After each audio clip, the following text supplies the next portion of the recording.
이거 나 돈을 크게 벌 수 있네? 라고 하며 조직에 더 스며들어서 조직에 가담하며 그 죄가 점점 중해지는 문제점이 있습니다.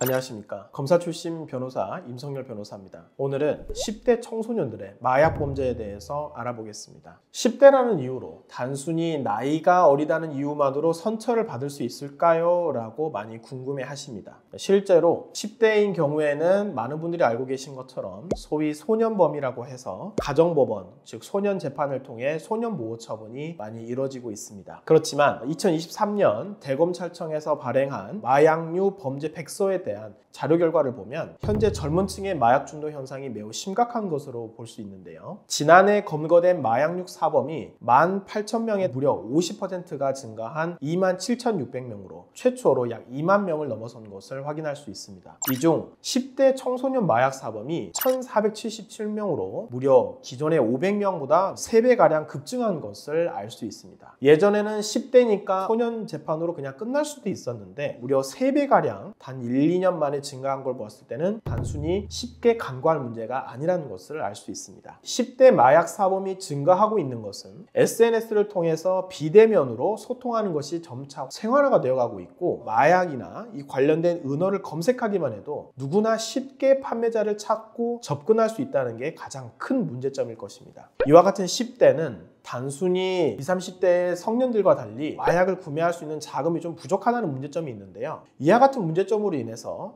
마약을 투약하는 걸 넘어서 실제 그 전문적인 유통, 판매 조직에 가담하는 일까지 일어나고 있습니다. 계속해서 마약을 투약하고 싶은데 높은 마약 대금을 지급할 수 있는 능력이 없으니까 마약 드랍퍼로 인해서 청소년들이 늘어나면서 단순히 마약을 투약하는 것이 늘어날 뿐만 아니라 이거 나 돈을 크게 벌 수 있네? 라고 하며 조직에 더 스며들어서 조직에 가담하며 그 죄가 점점 중해지는 문제점이 있습니다. 드랍퍼로 사용되는 청소년들은 마약 유통 과정에서 실제 총책이나 중간관리책은 전혀 검거되지 않고 마약을 판매하는 과정에서 본인이 검거된다면 해당 청소년이 혼자 모든 마약 판매에 대한 죄를 뒤집어 쓰게 되는 문제도 함께 발생하고 있습니다. 10대라면 무조건 선처가 될까요? 나이가 단순히 어리다는 이유만으로 선처를 받을 수 있는 것은 아닙니다. 마약 사건의 경우에는 사회에 미치는 해악이 매우 중대하기 때문에 단순히 마약을 투약한 초범이라고 한다면 다른 사건처럼 선처를 구할 수 있지만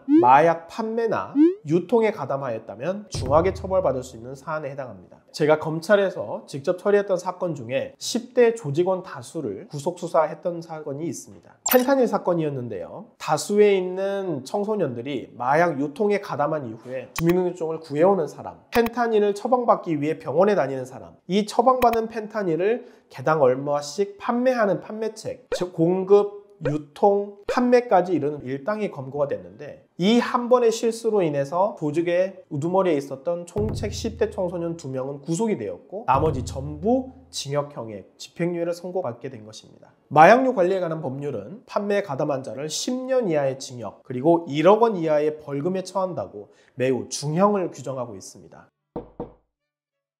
본인 또는 본인의 자녀가 현재 10대 청소년으로서 마약 사범에 연루되었다면 본인이 정확하게 현재 어떤 수사 과정에 있고 그 과정에서 어떠한 역할을 하였는지, 그 과정에서 마약에 대해서 어떻게 단약을 하고 절대 재범 가능성이 없다, 재범 가능성이 매우 낮다는 것을 어떻게 증명해내고 입증해내는지가 매우 중요할 것입니다. 각 상황별로 마약 전문 변호사의 도움을 받고 거기에 대해서 사건을 해결하시도록 권장을 드리겠습니다. 감사합니다.